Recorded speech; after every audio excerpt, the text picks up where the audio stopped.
अरब नशियात smuggling के इल्जाम में गिरफ्तार पाकिस्तानी खानदान का एक वफ्द MKM के मरकज 90 पर वफाकी वजीर बराए समंदर पार पाकिस्तानी डॉक्टर फारूक सत्तार से मुलाकात करने पहुंचा है और कुछ ही देर में फारूक सत्तार मीडिया से इस बारे में बातचीत करने वाले हैं।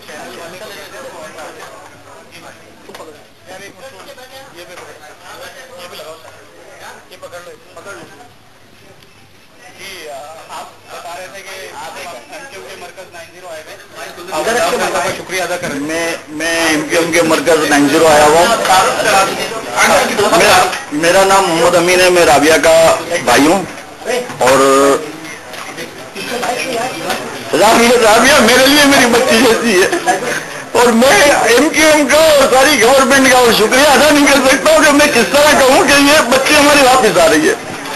मोस्ट फर्स्ट डे जब मैं 90 आया और 90 आके मैंने यहाँ पर एक गुजारिश की कि यार हमारे साथ ये वाकया हो गया है और किसी ट्रेवल एजेंट ने हमारे साथ धोखा किया और हमारे बच्चे हमें इत्तला मिली है कि पकड़े गए। तो मेरे ख्याल से आधे घंटे के बाद या 1 घंटे के बाद फारूक भाई का फोन आया मेरे पास कि अमीन भाई क्या मसला हुआ है। तो मैंने उनको सारी गुजारिशात पेश की। मैंने बोला फारूक भाई ऐसा ऐसा मसला हुआ है। तो उन्होंने बोला अच्छा मैं टैकल कर रहा हूं। फिर उस दिन से लेकर कल रात तक, बल्कि आज अभी आधे घंटे पहले तक, हर मामले में फारूक भाई ने मुझे उससे शेयर किया। मैं अल्ताफ भाई का जितना शुक्र अदा करूं, मेरे पास अल्फाज नहीं है कि मैं किस तरह उनका शुक्रिया अदा करूं कि उन्होंने जाती समझ के हम इस मामले को हल किया। वज़ीर आज़म पाकिस्तान का मैं किस तरह शुक्रिया अदा करूं कि उन्होंने उसको अपने से मुंसलिक करके इस मसले को हल किया। और सऊदी गवर्नमेंट जिसका मैं बेइंतहा मशकूर हूं कि उन्होंने जो है ना हमारे बच्चे फारूक सत्तार भाई या मुत्तहिदा कौमी मूवमेंट या अल्ताफ भाई, जब इनको पता चला ये तो फौरन उन्होंने इस्लामाबाद बुलवाया, सऊदी सफीर से मुलाकात का वक्त तय करवाया। इत्तफाक है कि सऊदी सफीर साहब उस दिन लास्ट वर्किंग डे था, उन्होंने टाइम दिया। उसकी वजह से उनकी जो सजा हो चुकी थी या होने वाली थी वो माफ हो गई या रुक गई वक्ती तौर पर। फौरी जो एक इंजेक्शन होता है वो मिल गया कि रिलैक्सेशन हो गया, अब मजीद क्या करना है।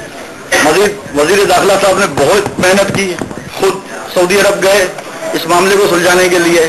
तो मैं वजीर दाखिला साहब, प्राइम मिनिस्टर साहब, मुत्तहिदा कौमी मूवमेंट के तमाम वज़रा, खुसूसन में बाबर भाई, अहमद रशदी जो कि इन्होंने इस मामले को उठाया, तला जैद मुसलसल राब्ते में रहे और सबसे ज्यादा फारूक भाई मेरे से राब्ते में रहे। हर लम्हे मैं फोन करूं, कहीं मीटिंग में हूं, फारूक। सऊदी अरब नशियात स्मगलिंग के इल्जाम में गिरफ्तार पाकिस्तानी खानदान का एक वफ्द MKM के मरकज 90 पर पहुंचा। फारूक सत्तार से उन्होंने मुलाकात की। इस केस के बारे में आपको बताते चलें कि मनशियात केस से रिहाई पाने वाले अनीस अहमद ने सऊदी अरब से टेलीफोन पर कराची में अपने अहल खाना से राब्ता किया है। अनीस अहमद की सास ने बताया कि उनके दामाद को यह इल्म ही नहीं था कि सऊदी हुकूमत ने उन्हें रिहा करने का फैसला कर लिया है और वो बहुत जल्द अपने घर में होंगे। अनीस अहमद ये खबर सुनकर हैरान हो गए और उन्होंने पाकिस्तान के साथ साथ सऊदी हुकूमत का शुक्रिया भी अदा किया।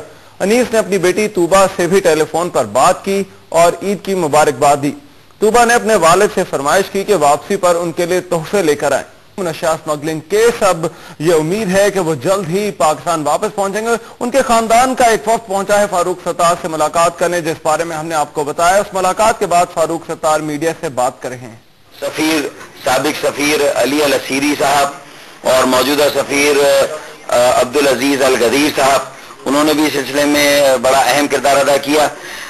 फिर जो मुत्तहिदा के वज़रा थे, हमने इन खानदान जो ये मुतासरीन थे उनकी मुलाकात कराई इस्लामाबाद में, वहां पर जिसके नतीजे में सजा पर अमल दरामद और जो समाअत थी मुकदमे की वो उस वक्त रुक गई थी। और उससे फिर ये मौका मिला कि सऊदी अरब और पाकिस्तान की तारीख में पहली मरतबा ये एक तारीख रकम हुई है कि इस तरह हम बेगुनाह अफराद को बचाने में कामयाब हुए हैं। मैं समझता हूँ पहली मरतबा हुआ, ये इससे पहले ऐसा नहीं हुआ, ये एक हिस्ट्री कायम हुई है।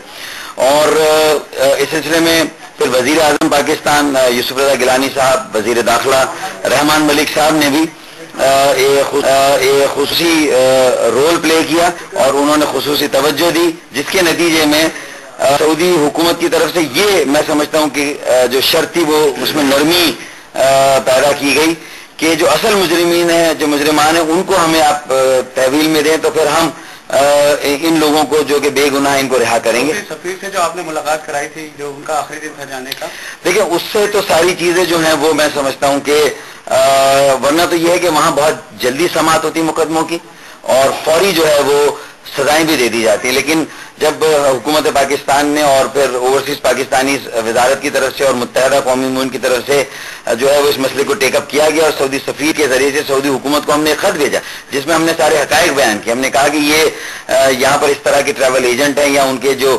ذیلی نمائندے ہیں وہ اس طرح کا ایک ریکٹ ہے اور وہ یہ معصوم اور بے گناہ لوگوں کی زندگیوں سے کھیل رہے ہیں اور اپنی جو حرص اور حوث ہے اس کا نشانہ بنا رہے ہیں لوگوں کو. تو ہم نے کہا کہ ہم اس سلسلے میں کوشش کر رہے ہیں فوری طور سے یہ مقدمے کی سماعت روکی جائے یا سزا پر عمل درآمد کو روکا جائے. تو میں سمجھتا ہوں کہ اس کے بعد پھر ہمیں ایک موقع ملا، ایک اسپیس ملی، وقت ملا اور پھر اس میں یہ حکومت پاکستان نے جو کوشش کی تو پہلی بار یہ ممکن ہوا کہ ہم بے گناہ پاکستانیوں کو جو ہے وہ جو پاکستان آئیں گے تو ان کا استقبال کرے گا. دیکھیں یہ اطلاعات ہیں کہ وزیر اعظم صاحب کا خصوصی طیارہ جائے گا اور ابھی تو وہ عمرہ کر رہے ہیں اور انہیں بھی ہم عید کی مبارکباد دیتے ہیں، عمرے کی مبارکباد دیتے ہیں. ان سب کو بھی میں عید کی مبارکباد دیتا ہوں اور جو کچھ ہم نے کیا وہ ہمارا ایک مذہبی، انسانی، اخلاقی اور قومی فریضہ تھا. ہم نے تو یہ سمجھ کر ہم نے کیا اور اگر ہم اسلام آباد میں اگر وہ آتے ہیں تو وہاں ہم ان کا استقبال کریں گے اور اگر وہ کراچی آتے تو انشاءاللہ تعالی. فاروق ستار میڈیا سے بات چیت کر رہے تھے.